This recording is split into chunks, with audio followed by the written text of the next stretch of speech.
Hello again, Andy with HandyANDYHome.com. Handy Andy Handyman. You can catch us at 770-912-2829. And we're out today taking a look at a deck that someone's repaired before. This homeowner is getting ready to list this house for sale, and he's got some serious rot on this deck that he wants to go ahead and attend to. And it's one of those things where we could sit down and take this whole deck to code, but our suggestion for him is to just go ahead and replace the rotted wood. We'll add a new support at the steps, and we'll just walk through it real fast, and we'll leave a few things for the home inspector. And one of those things would be the way this deck was built. There's no such thing as grandfathering a deck. It's a health and safety issue, so any deck you've got needs to be brought to code. And so here they've got it bolted to the rim board and the sill plate here on the house, so that's fine. You can see the flashing is there. But these boards, the joists supporting the deck, are all nailed in place, and it's got a ledger board underneath. So most inspectors are going to cite that you got to have 3 screws under each one of these, and what they all really want now is inside joist hangers screwed together all the way through. And so that'll come up at an inspection report and an amendment when he actually has his house under contract. So I wouldn't waste the money doing that now, because that's a real easy gimme kind of thing. But in terms of the deck, the biggest thing is here at the steps, the joist coming across right here. We're going to cut this back, and you can see where someone's sistered a board here. So they've got a 4 built up joist right here, 4 pieces put together, 2x10. And so we'll cut it back right in this area right here. We'll pull this new board off. We'll cut it back as well. We'll step back into this side, and first we're going to have to support these steps. The top of the landing where the steps hit the landing was never adequately supported anyway. So we'll remove this brace, and we'll actually drop a 4x4 post 12 feet or so down, set in the concrete here to support the steps. We'll do that first. That should have been done to code anyway, and it wasn't.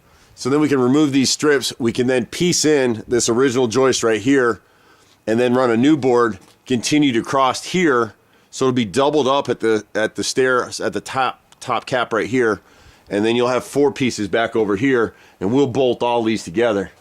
So that'll strengthen the stairs and take care of that. The railings, even though they're nailed, surprisingly they're really tight. We've got 2 posts down here at the base of the stairs that are rotted through and split, so we need to replace these. There's one more right here at the top of this first landing right here. You can see it's rotted through and split on the outside. But see how nice and tight these rails are? So the inspectors won't have any issue with that. He's got, you know, nice spacing on all the balusters. And then we get up to the deck. I'm not sure why this really rotted back here.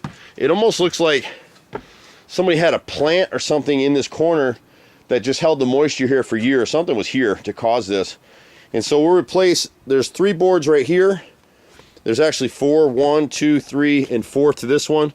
So excuse me, there's about 17 feet of 5/4 board we'll replace there. The rest of these are all fine, even though it's nailed. For this one, someone replaced it and they tried to screw it, but I guess they couldn't figure out how to get their drill at the corner. So this far edge right here, we'll screw that down. And then there's one of these boards in here. There's a few that are split, but this one right here is rotted all the way through and getting ready to go through right here. So we'll just piece in about 6 feet of that board. The rest of this, we can just clean the deck, restain it with the redwood stain, and get out of Dodge with it. I wouldn't change colors, even though darker colors are more popular. I wouldn't strip this stuff off. I'd go right over the top of it. This was a stain, is what it appears to be. So we'll pressure wash it, clean it up when the boys are doing the carpentry, and then come back and a couple days later and stain it for them. That's really all he's going to need to do here. We pretty much do everything. One of the things that may come up on the inspection report, I didn't bring a pro with me, but these posts would all need to be set in concrete, and they may not be. Some of the neighborhoods we're in, they built this stuff right into the dirt. But it's solid. They're nice 6x6 posts. Hopefully there's concrete under there. If there's not, we can fix that too. And that should be the gist of that. We pretty much do everything. It's me and my brother. We got a good crew of guys. We run all over the place. My brother's a 4th generation master carpenter, cabinet maker. I can pretty much do anything on a house, and believe it or not, I still swing a hammer around this place even after 20 some years in business. I'm Andy at Handy Andy. We work with a lot of folks all over the metro area. If you need us, call 770-912-2829. A little bit cold out here today, so I'm going to hit it. We'll see you at the next house. Bye for now.